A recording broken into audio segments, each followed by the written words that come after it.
Hello everyone. Before we start, hit that like button and subscribe. Drop a comment with where you're watching from and what time it is for you. That's how YouTube keeps sending you stories like this.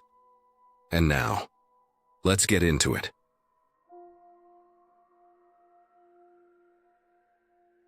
I moved into the small rental on the north side of Tacoma in early October, when the days were getting shorter and that wet coastal cold started to creep into everything.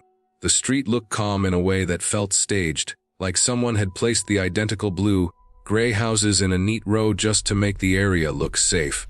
Overgrown hedges pressed against the sidewalks and blocked half the porch lights, and at night the whole neighborhood felt dimmer than it should have. My place was one of those single-story rentals with thin walls, a narrow driveway, and a yard patch that didn't seem to belong to anyone. Behind my house, right at the property line between mine and the lot next door, stood the shed. The first time I saw it, I assumed it was abandoned. It leaned to one side like it was sinking into the soil, and the walls were warped so badly I could see thin slits of darkness running down between the boards. It was the kind of structure you avoided without thinking. No windows, no power, just a heavy rusted padlock hanging on a latch. The roof sagged inward in the middle, and the wooden panels were the color of old driftwood. My landlord told me nothing about it when I signed the lease. The neighbor who owned the shed lived alone. An older man, maybe mid-60s, with a stiff walk and a dull, faded look in his eyes. I saw him only a few times that first week. He usually stood on his porch looking out toward the street, never at me and never at the shed. I figured he was the kind of person who preferred silence, so I kept to myself. But something about the shed always felt wrong. Even when the wind was still, something near it seemed to shift or creak or settle. I tried to ignore it. The first time I heard the scratching, it was around 3 in the morning. I remember the time because I checked my phone immediately, thinking maybe I had imagined the sound. It was soft at first, like a distant scrape barely touching the edge of my hearing. Then it came again, slow and steady, like someone dragging fingernails along the outside of the shed, following the grain of the wood. Too slow for an animal. Too deliberate. I sat up in bed listening. The sound faded, then came again, longer this time. I felt my chest tighten. My bedroom window faced the backyard, and I could see the shed from the corner of it. I moved to the window, keeping the lights off so I wouldn't give myself away. The yard looked dark and washed out under the faint street lamp glow. The shed door was slightly open. The padlock hung loose, shining faintly in the dark. That detail sent a cold rush through me. I had seen it locked earlier that day, fully clasped. Now it dangled open like someone had unhooked it on purpose. I stood there staring at it for a long time. I didn't see movement inside the crack of darkness, but I felt something, like the heavy attention of someone hidden. After a few minutes the scratching stopped entirely, and I forced myself to go back to bed. I barely slept. The next morning, when the sun finally cleared the rooftops, I went outside pretending to check my recycling bin just so I could get a closer look.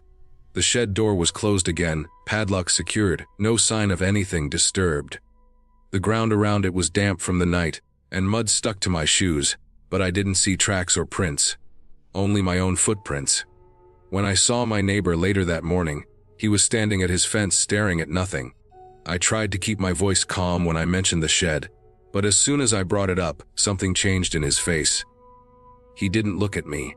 He didn't look at the shed. His eyes stayed fixed ahead and he muttered something about not going near it. Then he said that one word that stuck with me again. The way he said it, low and tired, made it feel like the shed wasn't just an old structure, but something tied to a long-standing problem. I didn't ask anything else. I walked back into my house with the sense that I had stepped into something I didn't want to be part of. For the next 2 nights I kept every light off in the backyard and avoided the windows. But when you try to ignore something that scares you, it has a way of finding you anyway. 2 nights later, at around the same hour, I woke up to a different sound. Not scratching, breathing. Long, heavy, controlled breaths. They came from outside my bedroom window, close enough that the glass felt thinner. The kind of breathing you hear when someone is standing right there, filling the quiet with the weight of their presence.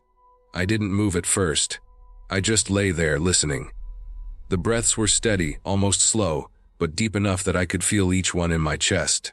I turned my head toward the window, barely daring to breathe myself. I stood up as quietly as I could and moved toward the blinds. I lifted the edge of one slat just enough to look outside. Between my house and the neighbor's place, in the narrow strip of dead grass and dirt, a figure stood, very still, facing my window.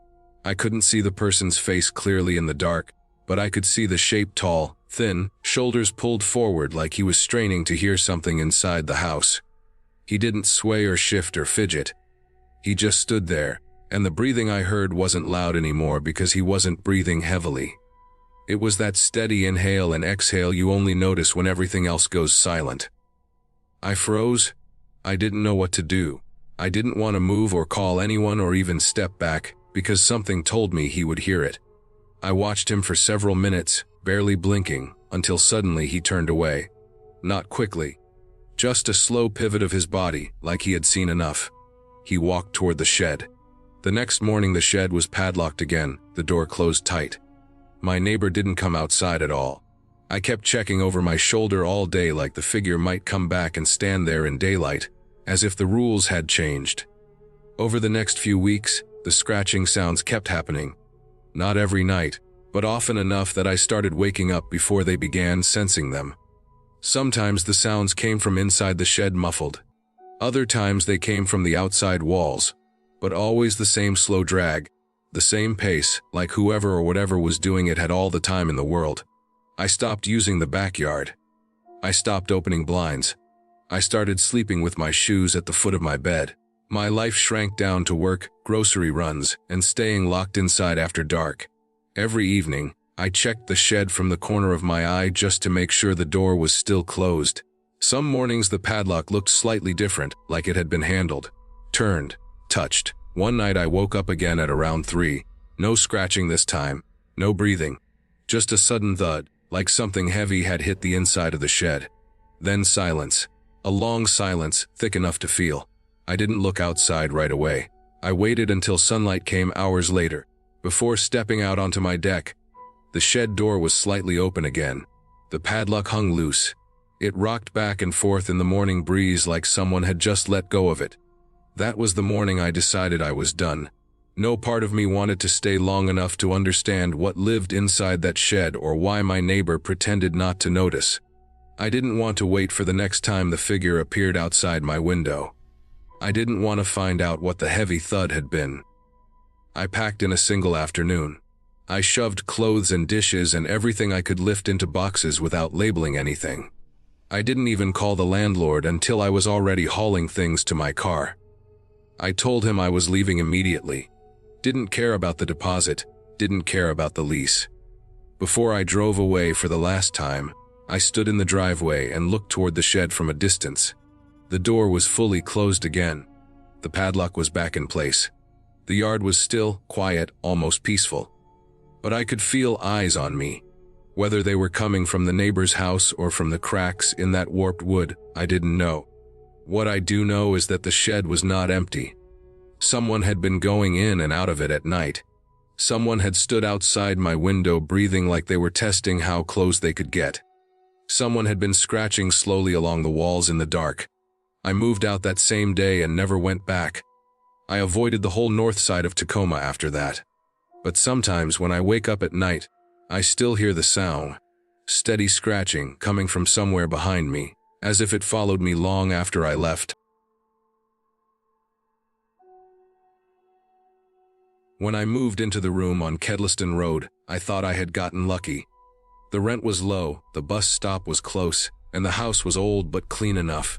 It was one of those long detached places with narrow stairways, thick brick walls, and a tiny patch of concrete in the back that people still called a garden, even though nothing had grown there in years.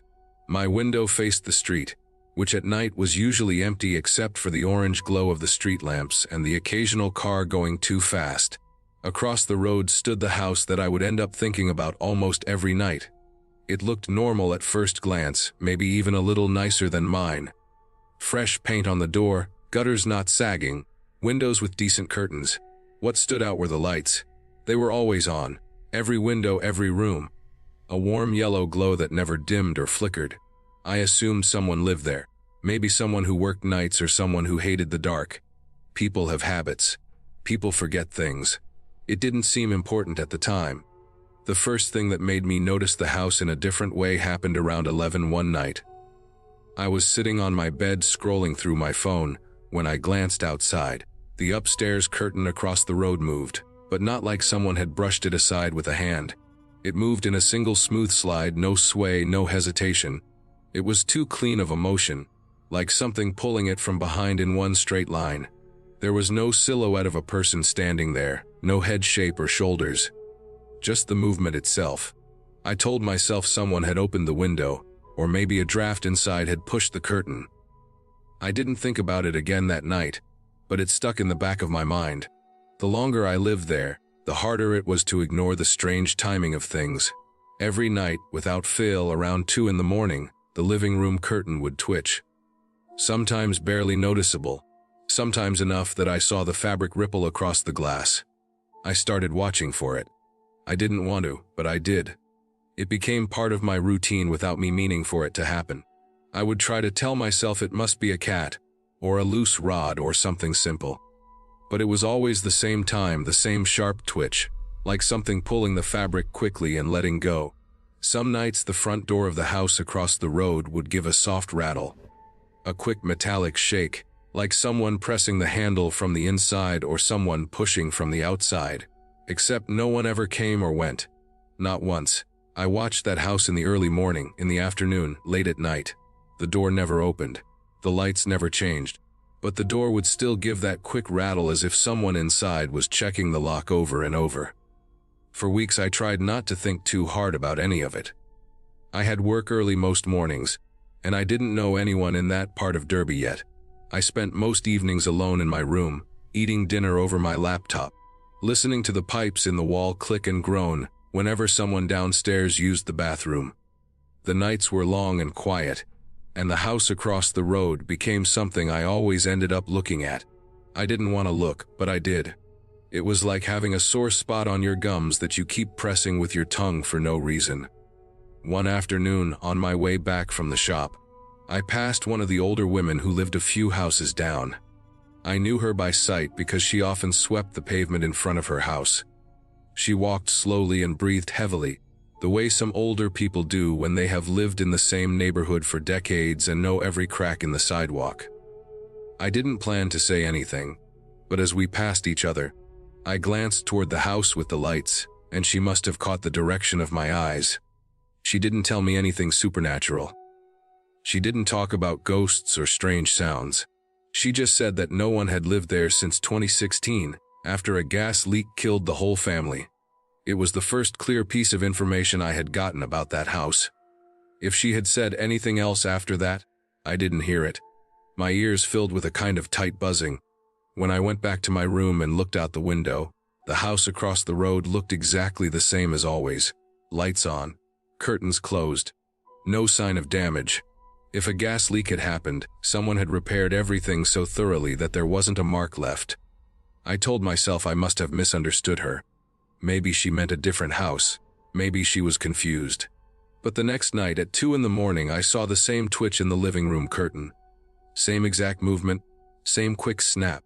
I watched the house for an hour after that without meaning to. I sat on the edge of my bed and stared at the windows across the street, waiting for something else to move. Nothing did. The lights stayed on. A few days later, around midnight, the upstairs curtain slid again. This time it moved slower. I could see the fabric pulling back just enough that a narrow gap opened. Not wide enough for a person to stick their head out. Just enough to make me sit up straight in bed. I stared at that narrow dark slit until my eyes burned. I didn't see anyone. I didn't hear anything. But the curtain stayed open for the rest of the night. By the next evening, it was closed again. I should have stopped watching the house then, but I didn't. It had become a habit, a nightly ritual. I told myself I wasn't scared, just curious. But the truth was I needed to know what was going on. If someone was secretly living there, or if the electricity was illegally connected, or if the house had some maintenance schedule that kept the lights on. Anything normal would have been fine. Then came the night when everything crossed a line. It was just after 10. Heavy rain had started to fall, hitting the windows hard enough that it sounded like handfuls of gravel being thrown against the glass. I was drying my hair with a towel after a shower when I made the mistake of glancing outside. The rain made the street shine under the lamps. Every house looked dark and quiet except for the one across the road, glowing with the same warm yellow light. The upstairs curtains were open. Not just a slit this time. Fully open, pushed all the way to the sides. It felt wrong immediately, like seeing something private that I wasn't meant to see. I stepped closer to my window without meaning to. The glass was cold on my fingertips. Someone stood in the window across the street. A human shape, shoulders, head, arms, no details, no features, just a dark outline in the bright room behind it. The figure wasn't moving. It was standing perfectly still, directly facing my house, angled in a way that made it obvious it was looking into my window. I froze completely. I didn't breathe for several seconds. My stomach curled up so tight I thought I might be sick. The rain made the shape blur slightly, but it did not fade. It did not step back. It just stayed there, perfectly still. I told myself it had to be a mannequin. Some kind of leftover home staging decoration. A coat on a stand. Anything that didn't involve a person standing in a supposedly empty house staring at me across the road. But I knew it wasn't a mannequin. The shape was too exact, too clearly a person. Even worse, the position of the head wasn't facing the street. It was tilted slightly down toward my window. It had the focus of someone aware of being watched and watching back. I backed away from my own window until my shoulders hit the far wall of my room. I felt stupid and exposed, like I had been caught spying. I didn't turn away completely. I kept my eyes on that window across the street, waiting for the figure to move or vanish or prove to be something harmless. It didn't move. I don't know how long I stood there. It might have been 10 minutes. It might have been an hour. Eventually, I forced myself to sit on the edge of my bed. The figure was still in the window, still in the exact same place. I started to wonder if maybe the house really did have no electricity. Maybe someone had rewired it illegally. Maybe someone was squatting inside. Someone who didn't want to be seen. Someone who spent nights pacing around, checking the curtains, rattling the door, staying awake until morning. The worst part was the lights. The same warm glow in every room, every night, without fail. If someone was living there without permission, they weren't bothered about being caught. They wanted to be awake. They wanted the house lit up. They wanted to stand in that window and watch anyone who happened to look back. I didn't sleep that night. When dawn came, I went to the window again. The curtains across the street were closed. The lights were still on. I waited until midday before going outside. I walked down the pavement slowly, pretending to check my pockets for something, pretending to be on my way somewhere. When I passed the house, I looked up at the window. Through the curtains, I could still see the warm glow of the lights behind the fabric. No shape stood there now, but the curtains looked different. They were uneven, slightly pulled on one side, like someone had gripped them too hard. I didn't go near the house again. I didn't try to look into the windows. I didn't want to know anything more. But every night, from my room across the street, I saw the lights. I saw the curtain twitch. I heard the soft rattle of the door that no one touched. I moved out a few months later. I told the landlord I needed somewhere quieter. I packed my things in one day and left before sunset. On the last night before I handed over my keys, I made the mistake of looking across the road one final time. The upstairs curtains were open again. Not wide, but just enough. And the same dark shape was standing there, still facing my window, even though my room was almost empty and the lights were off. I don't know who lives in that house or who stands in that window. Maybe it's someone who shouldn't be there, someone who never leaves, someone who never turns the lights off, because turning them off would mean letting the darkness in. I only know one thing for sure. Someone is inside that house, and they were watching me every single night I lived there.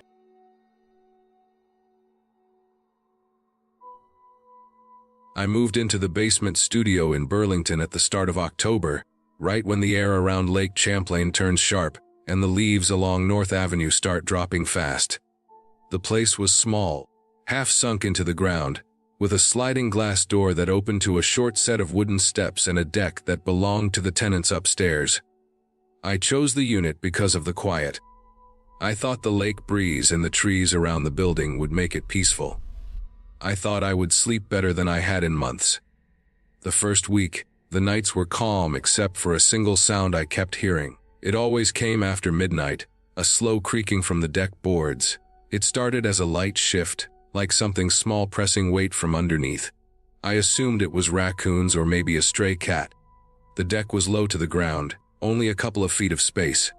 It made sense that animals could slip under there. I tried not to think about it. I had moved in with stress already sitting on my shoulders, and I wanted to believe that normal things were happening around me. But the sounds returned every night. Some nights it was just one or two creaks. Other nights it was a steady rhythm, like something shifting around, adjusting weight. At first, I tried to ignore it by closing the sliding door and pulling the curtains tight. But even with the door shut, the sound passed straight through the floor. On the seventh night, I was sitting on the edge of my bed, trying to wind down. The lights were off except for the glow from the small lamp near the kitchenette. Soon after midnight, I heard something different. It was not the creaking this time. It was a faint whispering, not words. Not any kind of language I could identify, just a low, constant murmur. It moved up and down in tone like someone breathing through their teeth, while trying to form sound. The whispering grew louder, close enough that it seemed like it was only inches from the sliding glass door. I felt every muscle in my back lock up. I stayed seated but leaned forward slightly, listening. The whispering stopped without warning. In the stillness, the silence didn't feel empty. It felt like someone holding their breath. Then I heard the slow scrape of a hand dragging across wood, a palm or fingers sliding over the underside of the deck boards. It was soft, but clear. It traveled in a line, then paused, then moved again. I sat frozen, waiting for something else, but nothing came.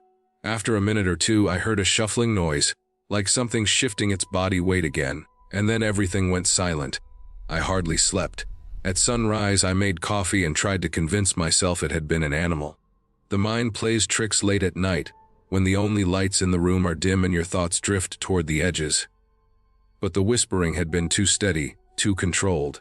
It had not sounded like any animal I knew. Before I left for work, I stepped outside. The grass was wet from the morning dew and the cold bit into my skin. I crouched near the edge of the deck, trying to angle my head to see underneath. The space was dark, the wood casting long shadows over the dirt. I adjusted my position, leaning down lower until my eyes adjusted. That was when I saw him. A man I had never seen before was lying on a dirty sleeping bag, his body turned away from me. His clothes were dark and stained, and his hair was matted. His back rose and fell with slow, steady breathing. He was close enough that, if I reached my hand under the deck, I could have touched him.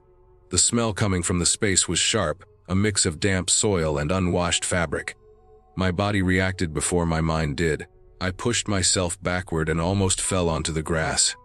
I stood up and stepped away from the deck, feeling a cold wave wash through my chest. The man had been motionless except for his breathing. The image of him lying there stayed in my mind like a photograph. He had not moved when I looked at him. He had not turned his head. He had not flinched. Inside, I called the police with shaking hands. When officers arrived, I led them out back. The man was still there. Only now he was awake, lying on his back, staring at them with wide, blank eyes. He did not speak or resist when they pulled him out. He just let them take him away. One officer asked me a few questions, but there was nothing for me to say. I had never seen him before in my life. I hoped that would be the end of it. I tried to settle back into normal routines. I cleaned the studio, slept with the curtains closed, and tried not to think about the shape of a person lying only a few feet from where I slept. For a couple of nights, there were no sounds. I thought things were over. 2 nights later, around the same time, just a bit after midnight, I heard the creaking again. This time it was heavier. The boards clicked and flexed as if someone crawled slowly beneath them. I sat up in bed and listened. The air in the studio felt colder than any night before. I stepped to the sliding door and pulled the curtain aside. The deck looked empty in the faint glow from the upstairs porch light, but the sound continued, shifting around underneath. A dragging noise followed, something being pulled across dirt. I unlocked the sliding door with careful hands and stepped out onto the deck stairs. The night was clear and still, the lake wind barely moving the branches around the yard. I crouched down near the same spot as before and leaned forward. The sleeping bag was back, dirty, dark, and spread open in the same position. I did not see the man at first. The shadows were deep, and his clothes blended with the darkness. But then I saw the slow rise and fall of breath. He had returned. I felt a wave of dread that seemed to pull the air out of my lungs. My mind could not make sense of why he would come back, why he would crawl back into the same spot after being taken away. I backed up until my shoulders hit the deck railing. I went inside, locked the sliding door twice, and leaned a chair under the handle, even though I knew it would not stop anyone from pushing through the glass, if they really wanted to. I hardly slept the rest of the night. The creaking continued every now and then, soft movements beneath me. I kept imagining him lying there, inches under the wooden floor. I imagined his face pressed into the dirt, turned up just enough to hear me walking above him. In the morning, I checked again. The sleeping bag was still there, but he was gone. The space under the deck was empty except for a few flattened patches of earth. I stood staring at the empty spot for a long time, trying to decide what to do. Someone returning after being removed seemed like a bad sign. He had chosen that place for a reason. I called the police again and told them he had come back. They sent someone over later in the day, but by then the space was empty. The officer told me they would check the area and notify patrol, but there was nothing more to be done unless they saw him again. It was not comforting. For the next week I listened every night. I tried to sleep, but I woke up at every small sound. Leaves shifting, pipes settling, someone walking upstairs. Every noise felt like it was coming from under the deck. Even on nights when there was no creaking, I lay awake, imagining it. Late one night, near the end of the week, I heard something that broke whatever patience I had left. It was the sound of fabric dragging on wood, the same noise as when a sleeping bag is moved. It was slow and steady, like someone pulling it inch by inch. Then I heard a short, sharp breath. Not mine. I did not get up. I did not open the curtains. I stayed in bed, staring at the ceiling, waiting for the noise to stop. It went on for a long time. I felt like the man was rearranging his space, preparing it, settling into it again. When the sound finally faded, I knew I could not stay there any longer. At sunrise, I packed everything I owned into the car. I did not check the deck again. I kept my eyes on the glass door only long enough to close the curtains. When I shut the studio door behind me, I felt the air change, like the space no longer held any part of my life. Before I left Burlington, I stopped at the rental office and turned in my keys. I told them I was breaking the lease. They asked why. I told them someone had been staying under the deck. They looked surprised but not shocked, as if they had dealt with stranger problems before. They said they would send someone to inspect the property. I drove out of the city without looking back at the street where I had lived. Even now, I can still picture the dark space under that deck. I can see the sleeping bag spread out on the dirt, and I can imagine the shape of a man settling himself there, choosing that exact spot, waiting for the night when no one notices he has returned. I do not know if he ever left again. I only know that the night I moved away, the deck boards creaked behind me for a long time in my memory, slow and steady, like breathing. I used to walk home the same way every night in Bishopstown, usually around 10 p.m. after finishing a late shift at the office near Wilton. The route was simple. Down the quiet residential road past the row of semi-detached houses, then along the narrow footpath that cut between two small greens before reaching my street. It was always still at that hour. Street lamps buzzed with that soft electric hum, and the air smelled faintly of damp grass from the nearby yards. Nothing ever happened there. That was why I liked the walk. It felt predictable and safe. The first night I saw the pram, the sky was clear and the air cold enough that my breath drifted in front of me. I remember hearing the click of my own footsteps on the pavement and nothing else. No cars, no voices, not even a dog barking. The entire neighborhood seemed to be asleep. When I turned the corner and saw the pram sitting dead center under the street lamp, it took me a moment to understand what I was looking at. It was an older-style baby pram, the type with those curved metal bars and deep carriage, painted navy blue with a white trim. It sat perfectly aligned in the middle of the path as if someone had placed it there with care. I slowed down.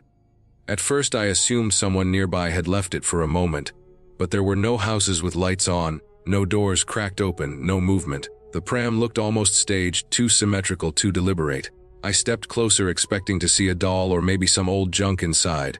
Instead, there was only a folded blanket lying in the middle of the carriage. It looked recently used. When I touched the edge of it without thinking, I felt warmth trapped inside the fabric. That unsettled me more than anything. A warm blanket meant recent contact. Someone had been there not long before. I stood there trying to make sense of it. Maybe a parent had stepped inside a nearby house for a moment. Maybe they forgot it. Maybe I was overthinking. I backed away and turned to continue walking, trying to shake off the unease. That was when I heard the footsteps behind me. Soft, quick, like someone taking small, light steps. I turned around fast. The street was empty. No one near the pram. No one hiding in the shadows. The sound had been close, right behind me, but now there was only the stillness again. What struck me next was the smell. A faint scent in the air like baby lotion, sweet, powdery, fresh. It drifted around me for a few seconds and then faded as quickly as it arrived. I told myself it could have been anything. Maybe I heard my own steps echo. Maybe someone had passed behind the hedges. I walked the rest of the way home with my hands in my pockets, trying not to look over my shoulder more than necessary. But the image of that empty pram stuck in my mind for the rest of the night. The next evening I tried to forget about it. I had a long day and just wanted to get home. As I approached the same stretch of the footpath, part of me expected the street to look normal again. But when I reached the bend and saw the street lamp glow through the trees, my stomach tightened. There it was again. The same pram in the same exact spot, centered under the lamp as if someone had measured the position down to the centimeter. And again, there was no one around. I stopped several meters back and didn't move any closer this time. Something about seeing it there again, with no explanation, made it feel wrong in a way that didn't need any supernatural ideas. Wrong in a simple human way. Someone was placing it there, and someone had to be watching it. I walked past it on the far side of the road, keeping as much distance as possible. As I moved by, the wheels gave a soft squeak. Not loud, not dramatic, but enough to make the hairs on my neck rise. The pram didn't move, but the sound came at the exact moment I passed its front end, like the slight vibration of weight being shifted. I looked straight ahead and kept walking. I didn't turn around until I was nearly home. When I finally did, the path behind me was empty except for the glow of that one street lamp. That night I barely slept. I kept replaying everything in my head, each detail sharper than it had been before. The warm blanket, the baby lotion smell, the footsteps, the squeak of the wheels. I thought about calling someone or telling one of the neighbors, but what would I say? That a pram appeared twice. That I heard sounds. Anyone could dismiss that. Maybe I even wanted someone else to see it so I knew it wasn't my mind running wild from exhaustion. The third night, I tried to take a different route, but I reached a construction barrier and had to turn back. There was no choice but to follow the same path again. I walked slower this time, almost dragging my feet. I kept scanning ahead, looking for the glow of the street lamp. When I finally saw it, I stopped immediately. The pram wasn't standing upright anymore. It was tipped onto its side like someone had shoved it hard. One of the wheels spun slowly before settling. The blanket was lying several feet away on the pavement, half in a puddle. I walked closer with caution, staying alert to any movement around me. When I reached the pram, I saw the footprints around it. Small, bare footprints, only a few inches long. They were pressed clearly into the thin layer of moisture on the concrete, leading in a straight line toward the alleyway beside the green. I followed them with my eyes until they reached the mouth of the alley. Then they just stopped. No smudge marks, no further prints on the other side, nothing to show a continuation. It looked like the steps simply ended there. I crouched down to look at them more closely. They were too clean, too sharp. Prints that clear should have kept going at least a few more steps unless the person had been lifted or carried. But the direction made no sense. The alley was narrow, always damp, littered with broken bits of asphalt and moss-covered stone.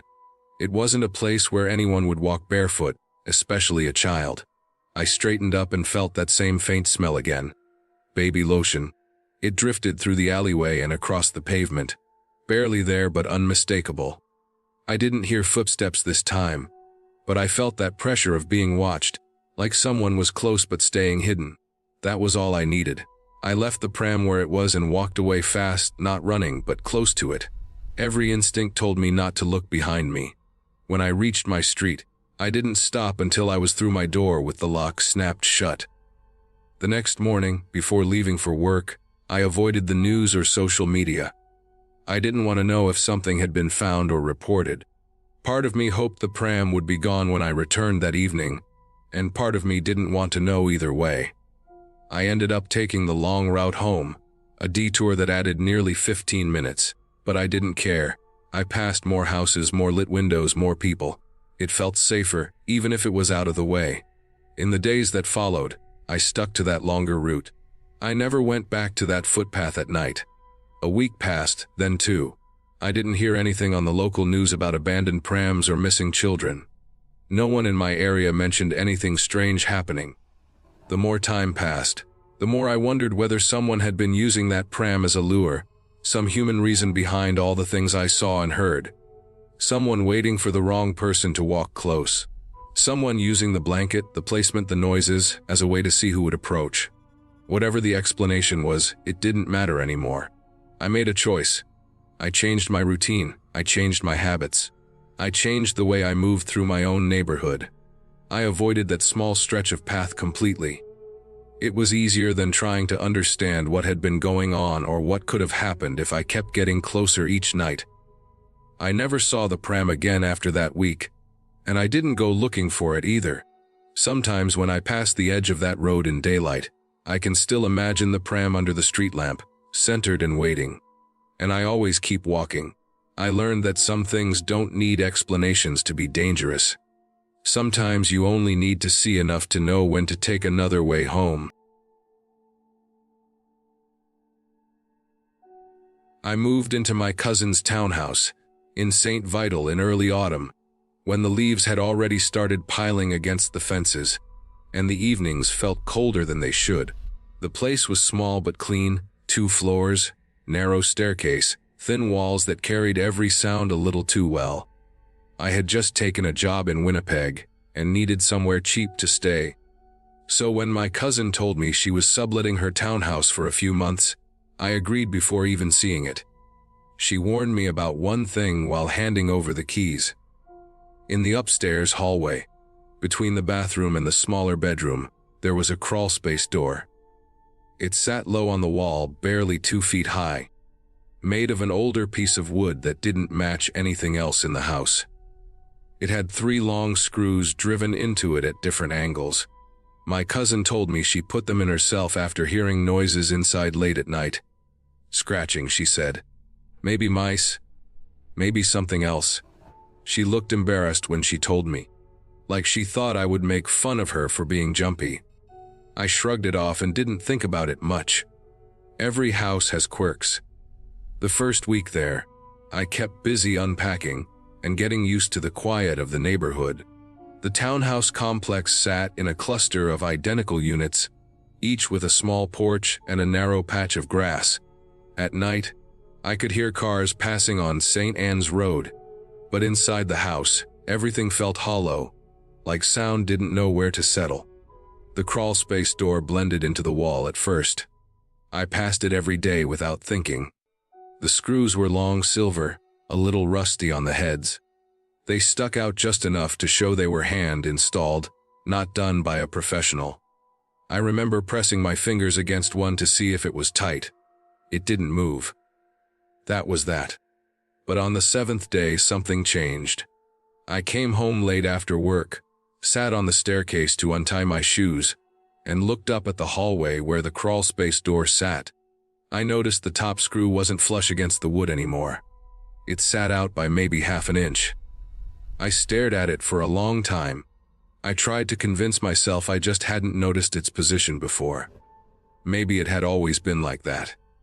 I wasn't paying attention the first week anyway. The next morning, it was sticking out even more. By the 3rd morning, one screw lay on the carpet directly in front of the door. Perfectly placed, like someone had unscrewed it and set it there on purpose. I bent down and picked it up. It wasn't warm or anything strange, just a normal piece of metal. I looked at the door. The empty hole where it once sat seemed darker than it should. I pushed the screw back into its hole and twisted it with my fingers until I couldn't turn it anymore. I didn't own a screwdriver yet, so I couldn't tighten it properly. I told myself I would buy one after work. I didn't. That night around 3:40 a.m., I woke up for no reason. Not from a noise or a dream. I just opened my eyes and felt something in the air. I listened. The house was silent except for the furnace kicking on somewhere below me. My eyes adjusted to the dark, and I could see the faint glow from the hallway night light I kept plugged in because I didn't like how dark the upstairs got after midnight. Then I heard it. A soft tap. Not loud, not frantic, just a faint, deliberate tap against wood. It came again. Tap, tap, slow, spaced evenly apart, like someone politely knocking from the other side of that crawlspace door. I sat up in bed and held my breath. The sound didn't repeat right away, and I almost convinced myself it was the house settling, or maybe the furnace pipes cooling. I pulled myself out of bed and moved toward the hallway. I didn't want to, but curiosity has a way of dragging you where you don't want to go. As I stepped into the hallway, the air felt colder, like the temperature dropped between my bedroom and that little door. The night light cast a dim yellow patch on the wall, just enough to highlight the door sitting there with its uneven screws. I waited. Nothing. I moved closer. Then it came again. Tap, tap. I froze so hard my legs felt locked. There was no mistaking it this time. The sound came from inside, right behind the wood. Light but controlled. Not mice. Not pipes. Not settling. It was too purposeful. Without thinking, I grabbed the dining chair from downstairs and brought it to the hallway. I sat directly in front of the crawlspace door, facing it. I don't know why I did that. Maybe I wanted to see if the noise would continue. Maybe I wanted proof that I wasn't losing my mind. For a long time, there was nothing. I just sat there, listening to the faint hum of the night light and the distant furnace in the basement. Then I heard breathing, not my own. Not like a grown adult either. It was thin, light, and close. So close I felt like I could feel it through the tiny slits in the wood, where the warped panels didn't line up perfectly. It was steady at first, almost curious, almost like whatever was inside had come right up to the door and was listening back. My entire body tensed. My arms prickled with cold. I slowly backed the chair away and stood up. My heart beat loud enough that I worried it might drown out the sound. But the breathing got louder, just for a moment, almost like it was leaning forward, then faded again. I didn't wait for anything else.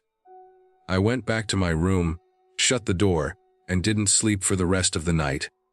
In the morning, I walked into the hallway and saw the crawlspace door open by an inch.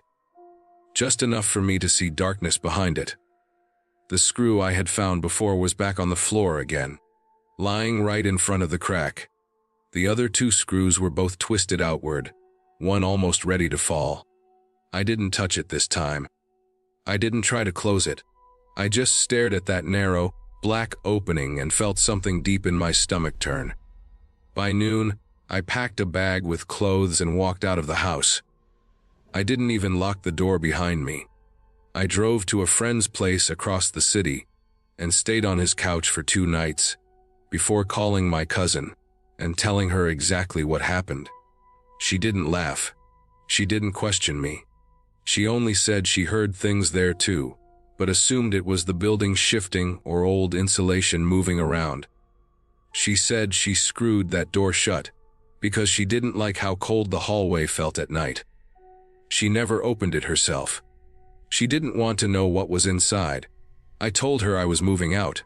I didn't want my deposit back. I didn't want anything from the place. I just wanted to leave it behind. A week later, she texted me one last thing. Her landlord came to check the crawl space because she mentioned the door looked loose. When he opened it, he found a small access tunnel running between several units in the townhouse row.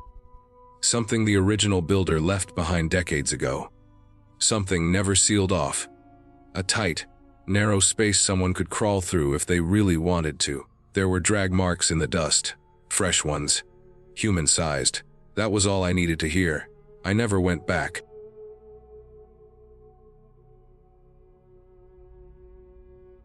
I moved into the apartment on Dominion Road because it was cheap, close to my job, and came furnished, which felt like a win at the time.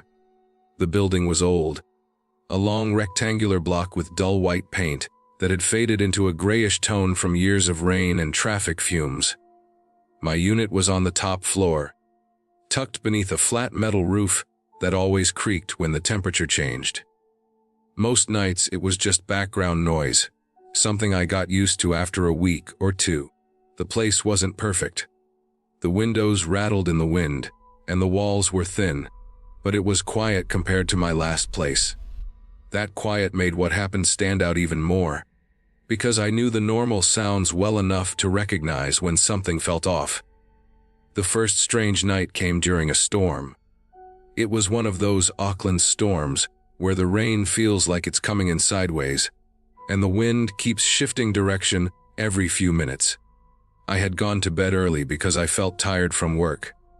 A little after midnight, I heard something above me.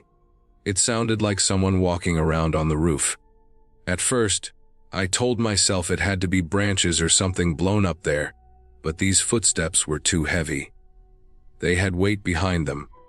They were slow and deliberate, like someone pacing in a straight line, turning, then pacing again.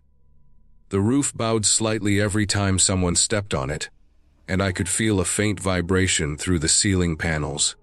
I lay there listening for a while, trying to match the rhythm with the wind gusts, but it didn't sync. It was off. It was human. I sat up and stared at the ceiling as the noise continued. Dominion Road wasn't fancy, but I didn't think anyone had access to the roof. There was no ladder, no hatch inside my unit or the hallway. After 10 minutes, I picked up my phone and called the building management number. A sleepy woman answered on the other end. I told her about the footsteps. She insisted the roof was sealed and no one could get up there. She sounded annoyed, but I didn't push back. I hung up and tried to relax, telling myself maybe an animal had somehow climbed onto it, even though I had never seen cats or possums around the building. The noise went on for most of the night. It wasn't steady but came in short bursts. A few steps, silence, then more steps, like the person was stopping to listen. By the time the storm faded near dawn, I hadn't slept at all. When morning came, I walked around the building trying to see if maybe someone from construction had climbed up. But there were no ladders, no tools, nothing that suggested work.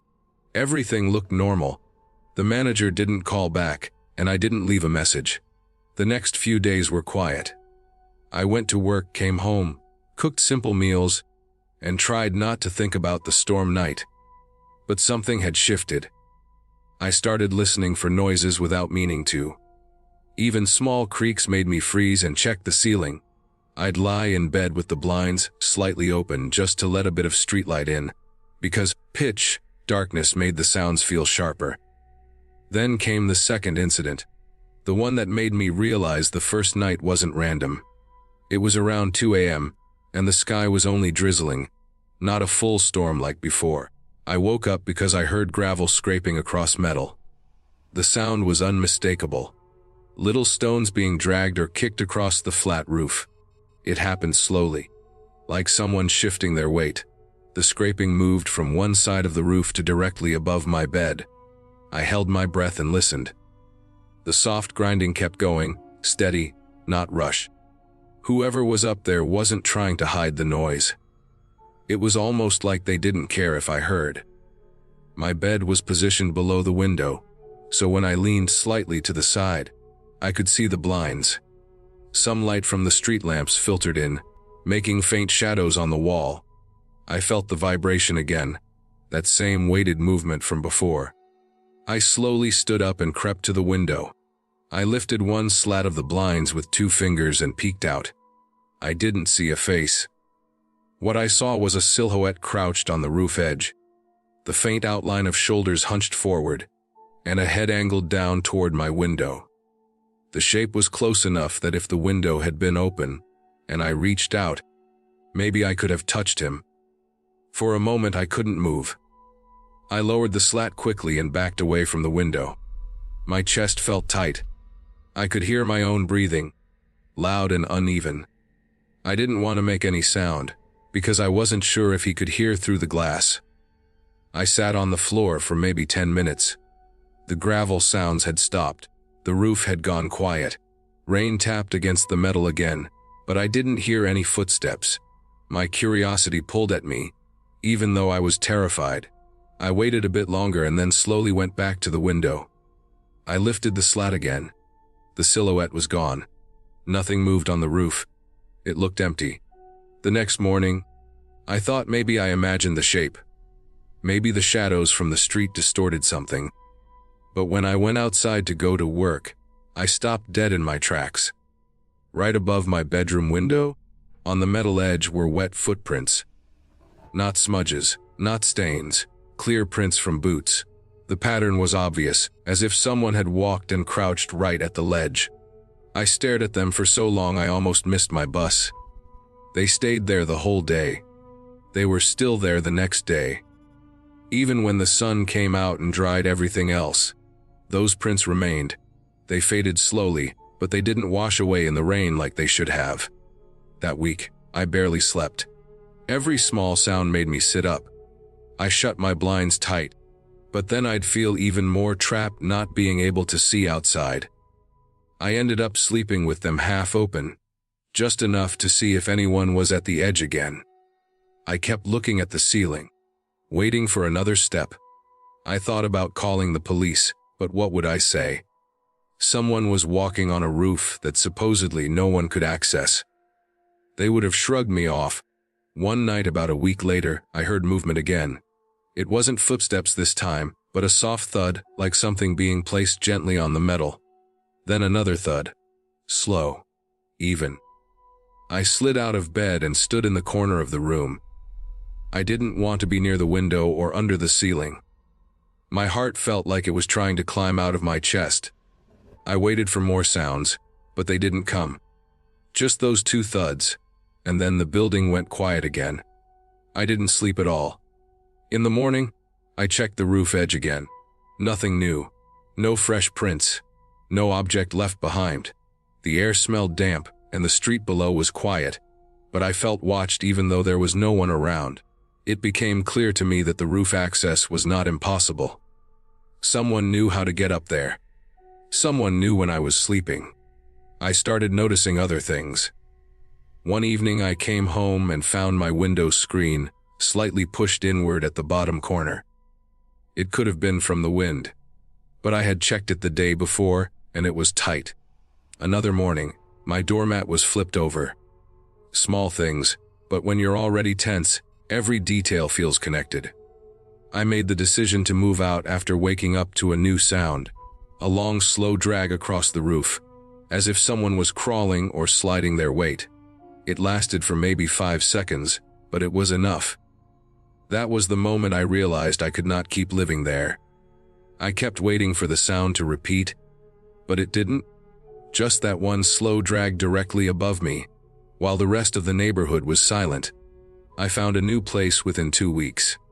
A small unit farther down the road, newer and with no roof access above my bedroom.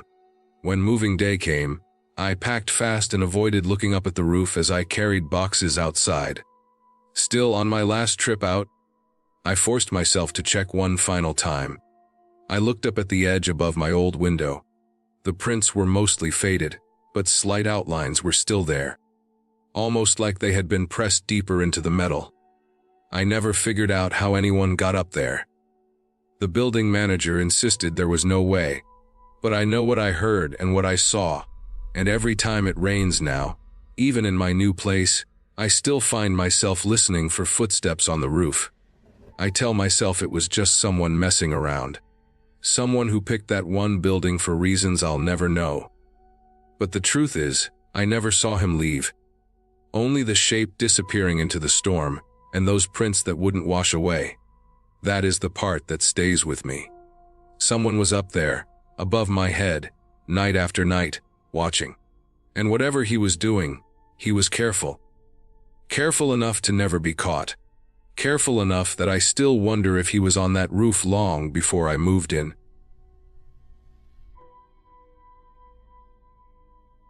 I was living in an old brick building near Mount Vernon in Baltimore. The kind of place that still had radiators that clanged in the winter and windows that rattled when freight trucks rolled down St. Paul Street. My unit was on the 3rd floor at the end of a dim hallway with loose floorboards and old paint that never stopped peeling. Across from me was an apartment that was supposed to be empty. A pipe had burst in that unit months before I moved in, and management had sealed it until they were ready to start repairs. The door was always locked, and there was a paper notice taped crookedly over the peephole that looked like it had survived 2 decades of humidity and dust. I never paid much attention to that door, except when I walked past it and felt a rush of colder air around my ankles. The hallway insulation was probably terrible. Most nights I came home from work, unlocked my door, and listened to the familiar silence of the floor. That entire side of the building was mostly seniors and people who kept to themselves. Even in the evenings, it was quiet enough that you could hear the hum of the streetlights outside. The first time I heard something from the locked apartment was on a Wednesday night. The building was settling, and I was already used to the taps and creaks that echoed through the walls. But around midnight, I heard footsteps. Slow, dragging steps, moving across the floor of the vacant unit. It was steady, like someone was pacing without any urgency, like they were exhausted or sick. At first, I thought someone might have broken in, maybe a squatter or a maintenance guy checking something late at night. But the steps had a strange rhythm to them, a dull slide, and then a hesitant tap. I got up and pressed my ear to my front door. I could tell the sound was coming from directly across the hall. I crouched down and looked out through the peephole, and that was when I noticed a faint white glow leaking from under the vacant apartment's door. It looked like the kind of dim light a phone flashlight makes when it's pointed at the floor. The hall was dark except for that glow, and it didn't flicker or move. It just stayed there, steady and cold. I reported it early the next morning. Management insisted no one had access. They said the door was locked, and that no one had keys except the maintenance supervisor, who wasn't even scheduled to be in that day. They followed me upstairs, and I watched as the supervisor tried the knob. It didn't turn. He tugged hard, then jiggled it, then showed me how the deadbolt was secure. There was no light under the door anymore. He shrugged and said old buildings make noise, and maybe I heard something from another floor. I didn't believe that, but there wasn't anything I could do. I went back inside and tried to shake it off. But that night, I found myself listening again, and the building seemed too quiet, like it was waiting. At around 3 in the morning, something woke me up. At first, I thought it was a dream, but then I heard it again, a dry, constant scratching. It was coming from the hallway. It sounded like fingernails dragging along the wallpaper in a slow, steady pass. It would stop for a second, then start again, as if someone was feeling their way down the wall. I froze and let my eyes adjust to the dark. I didn't want to look, but I couldn't stop myself. I walked softly to the front door and looked through the peephole. The hallway was dim, lit only by that weak yellow bulb near the stairwell, but something was wrong. The door to the vacant apartment, the one management had just checked, was slightly open, maybe 2 inches at most. It had never been opened before. The light inside the vacant unit was off, but the darkness behind that cracked, open door looked different from the rest of the hallway.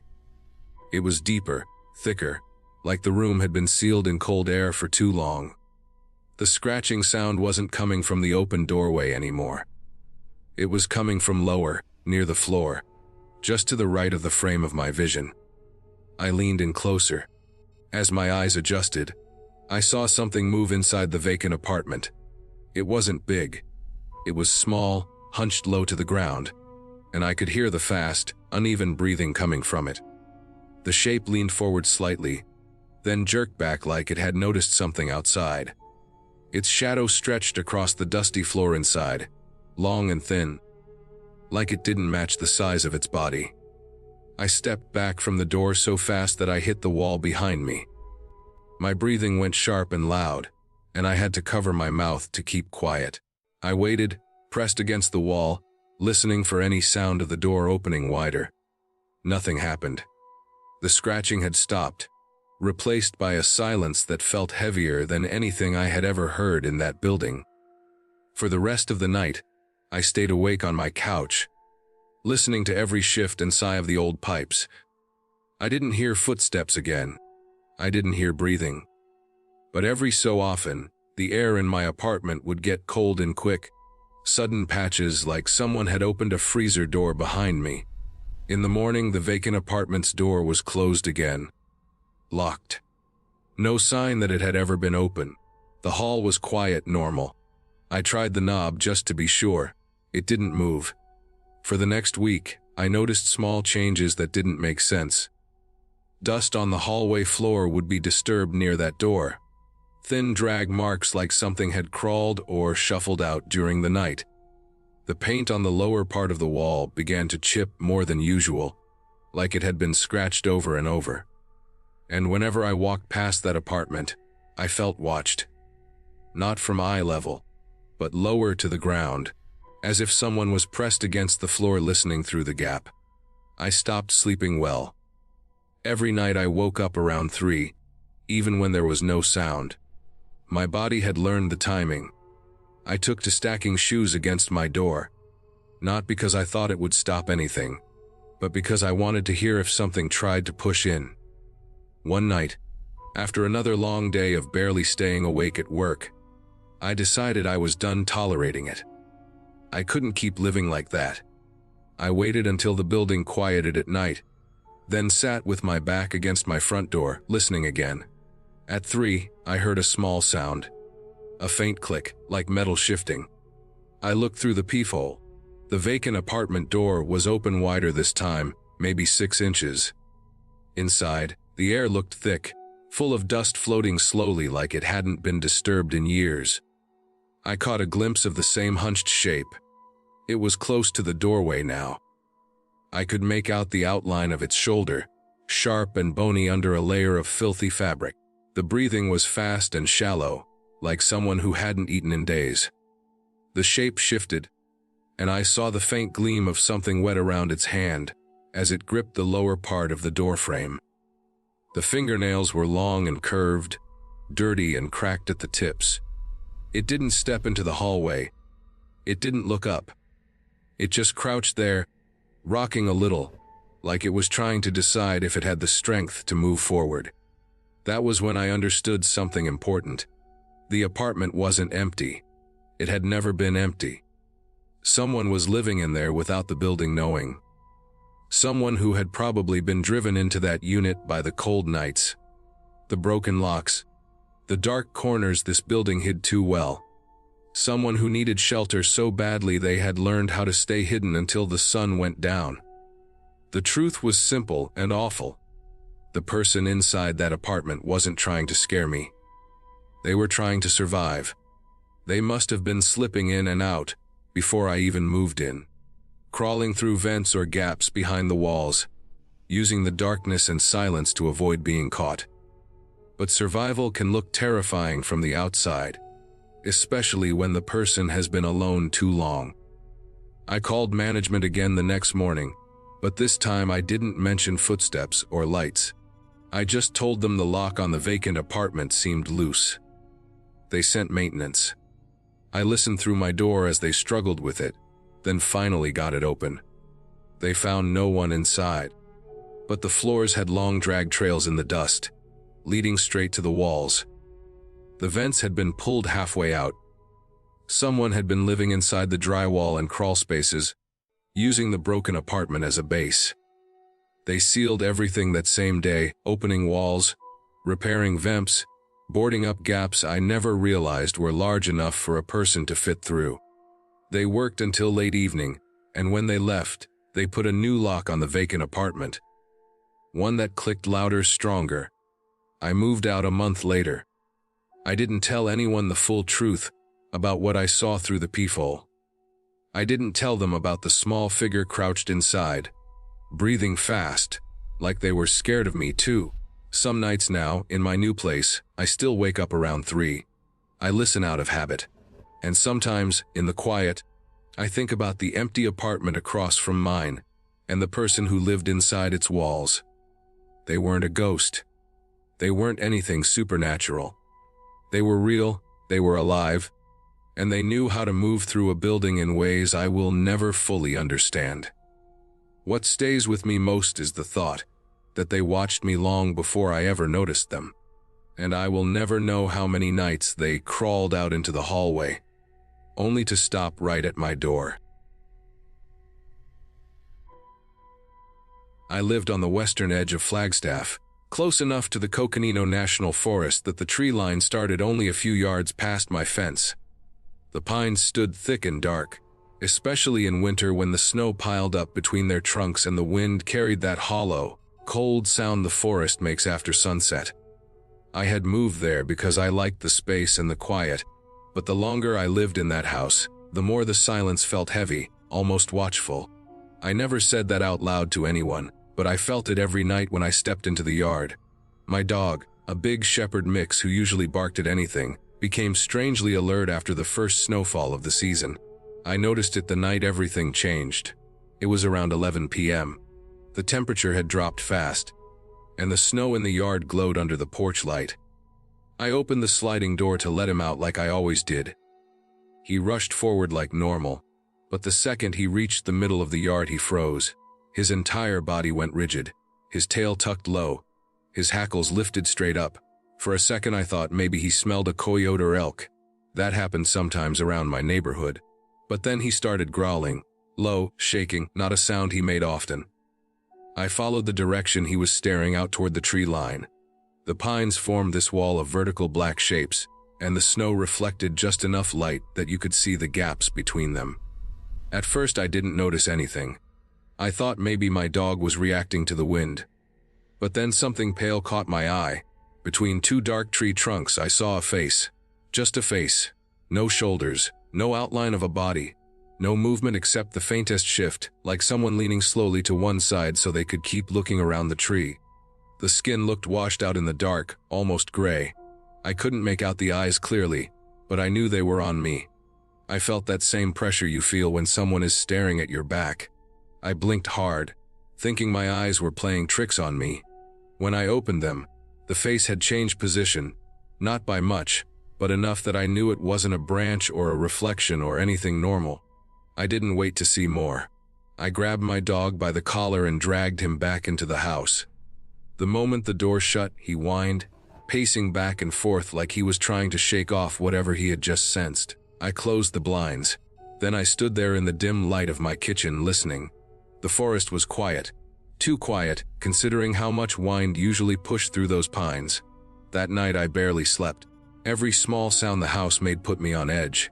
My dog stayed pressed against my bedroom door as if guarding it.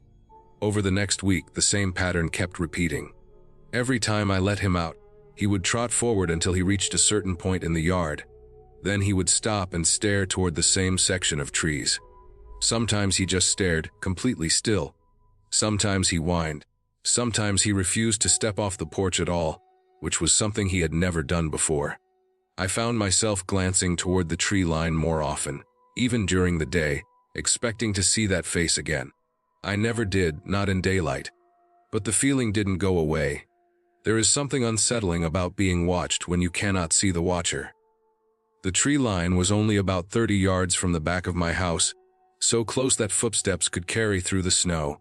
I tried to convince myself that I had imagined it, but that thought dissolved each time my dog reacted in the same exact way. Animals sense things people don't. I started bringing a flashlight out at night, sweeping the beam across the trees. I never caught anything, no animals, no movement, no eyes glowing back at me. Just those dense trunks standing in rows. One morning, after a night where the temperature had dropped even lower, I saw something in the yard that stopped me cold. Fresh snow had fallen lightly overnight, Not enough to cover everything completely, but enough to record new prints. I was walking along the fence when I noticed the tracks. They came out of the woods, straight from that same section of trees my dog always stared at. Bare human footprints, not boot prints, not shoe prints. Bare feet. I could see the shape of each toe. Whoever made them had walked through the snow from the tree line to the edge of my fence. And then the prints stopped, facing the house. Whoever it was had stood there long enough to leave deeper impressions. The spacing told me the person wasn't running. They were moving slowly, step by step, until they reached the fence and then simply stood there. The skin on my arms prickled even in the cold air. I followed the prints with my eyes, tracing them backward. They disappeared into the woods after a short distance, swallowed by the trees. There were no prints that went back, just the ones coming out. I took pictures because I needed to prove to myself I wasn't imagining things. My hands were shaking as I held the phone, trying to capture every detail. The footprints lined up neatly, the distance between them, the depth. Then I went inside and locked every door. My dog wouldn't go outside at all that day. He stood at the sliding door and stared without making a sound. That night I kept the house dark except for one lamp. I wanted my eyes to adjust so I could see outside more clearly. I pulled the blinds aside just enough to look. Snow fell in slow, thin flakes, drifting sideways in the wind. The tree line looked thick and black again, too still for how windy it was. I stared so long my eyes began to water. At some point after midnight, my dog lifted his head. His ears went straight up. He didn't bark, he didn't growl. He just stared at the door, completely motionless. A few seconds later, I heard it two soft, steady crunching sounds in the snow. Not heavy steps, not rushing steps, slow ones, one after another, coming from the direction of the trees. I didn't move. I controlled my breathing as best as I could. I didn't want whoever it was to know they were heard. The steps stopped near the fence. I knew that sound well enough by then. The soft shift of snow under weight. Someone was standing there again. I waited several long minutes before I allowed myself to look through the blinds. I didn't open them wide, just enough to see the yard. Nothing moved, but I could make out a faint shape near the fence. A tall, narrow shape. It wasn't detailed enough in the dark for me to be sure if it was a person. It didn't shift or turn. It just stood there. I stayed awake until sunrise, watching that spot. When daylight finally came, the shape was gone. But a new set of footprints marked the snow, fresh again, bare, following the same path from the tree line to my fence. This time they were deeper, like the person had stood pressing their weight down for several minutes. That was enough for me. I drove straight to a hardware store and bought stronger locks, floodlights, motion sensors, and cameras. I installed everything that day, even though the cold made my hands numb. I positioned the cameras so they covered every angle of the yard, especially the part facing the woods. That night I kept the lights on outside, letting them spill across the snow. Nothing happened for 2 nights. My dog was calmer, though he still watched the tree line closely. On the 3rd morning, I checked the camera footage. Around 20:17 a.m. one of the motion sensors had triggered. The video showed something that still bothers me. The floodlight came on, lighting up the yard, the fence, the first few rows of trees. For several seconds nothing moved. Then, just at the edge of the light's reach, part of a face became visible between the trunks. The same pale skin, the same angle, like someone leaning slightly to the side to look. The face didn't blink, it didn't step forward. It only stayed there for about 10 seconds before sliding back into the darkness without any visible movement of arms or legs. Almost like it had retreated straight backward. I didn't bother contacting anyone. I knew there was nothing to report except that someone was in the woods behind my home watching. There was no crime to point to, no evidence except footprints and a pale face. But I understood the risk. In places close to the forest, people go missing every year. Hikers, campers, people who underestimate how easily someone can disappear in those thick trees. I packed up that same week. I didn't wait for another night. The cameras stayed up until the day I handed in my notice and moved out. When I left, the yard was covered in another thin layer of snow, untouched except for animal tracks. I still think about that face sometimes. The way it stayed hidden between the trees. The bare footprints that stopped at my fence, always facing the house. Whoever it was never tried to break in, never approached directly, they only watched. patient, silent night after night. The day I drove away, I didn't look back at the tree line. I already knew the forest would look the same as it always had, dark, still quiet. But I also knew that somewhere in that darkness, someone had been standing just out of sight, waiting for night to fall again. Moving away didn't erase the memory. It only made one thing clear. Whatever I saw wasn't a shadow or a trick of the light. It was a person hiding in the woods behind my house, watching me from a distance close enough to leave footprints in my yard. I left before they decided to come any closer, and that decision is the only reason I can sit here now and think about it instead of becoming another missing person in the forest. I will never live near a tree line again.